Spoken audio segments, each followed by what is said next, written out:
¿En qué difiere la justificación de la santificación? Aunque la santificación está inseparablemente unida a la justificación, sin embargo hay diferencia entre ellos. La diferencia está en que en la justificación Dios imputa la justicia de Cristo, mientras que en la santificación su Espíritu infunde gracia y capacita para ejercerla. En la justificación el pecado es perdonado, mientras que en la santificación el pecado es subyugado. La justificación libera igualmente a todos los creyentes de la ira vengadora de Dios y es perfecta en esta vida, para que los creyentes nunca caigan en condenación, mientras que la santificación no es igual en todos los creyentes, ni es perfecta en ninguno de ellos en esta vida, sino que los hace crecer hacia la perfección. Primera de Corintios capítulo 6, versículo 11 dice: Y esto erais algunos, mas ya habéis sido lavados, ya habéis sido santificados, ya habéis sido justificados en el nombre del Señor Jesús y por el Espíritu de nuestro Dios. El apóstol Pablo enfatiza la acción de Dios en hacer de los creyentes un nuevo pueblo. Los tres aspectos del trabajo de Dios son parte de nuestra salvación.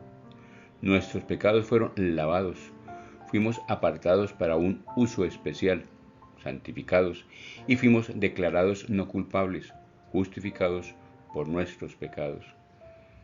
Primera de Corintios capítulo 1, versículo 30 dice: Mas por Él estáis vosotros en Cristo Jesús, el cual nos ha sido hecho por Dios sabiduría, justificación, santificación y redención.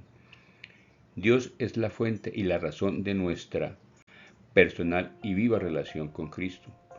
Nuestra unión e identificación con Cristo nos llevó a alcanzar sabiduría y conocimiento, buena posición ante Dios y santidad, y a que Jesucristo pagara nuestras culpas. Romanos capítulo 3, versículo 24 dice: siendo justificados gratuitamente por su gracia, mediante la redención que es en Cristo Jesús. Justificados significa declarados no culpables. Cuando Dios perdona nuestros pecados, limpia nuestros antecedentes pecaminosos. Desde su perspectiva es como si nunca hubiéramos pecado. Redención se refiere a que Cristo libra a los pecadores de la esclavitud del pecado. En los tiempos del Antiguo Testamento, a una persona con deudas podían venderla como esclava. Luego el pariente más cercano podía redimirla comprando su libertad. Cristo compró nuestra libertad. El precio fue su vida. Romanos capítulo 3, versículo 25 dice: a quien Dios puso como propiciación por medio de la fe en su sangre, para manifestar su justicia, a causa de haber pasado por alto, en su paciencia, los pecados pasados.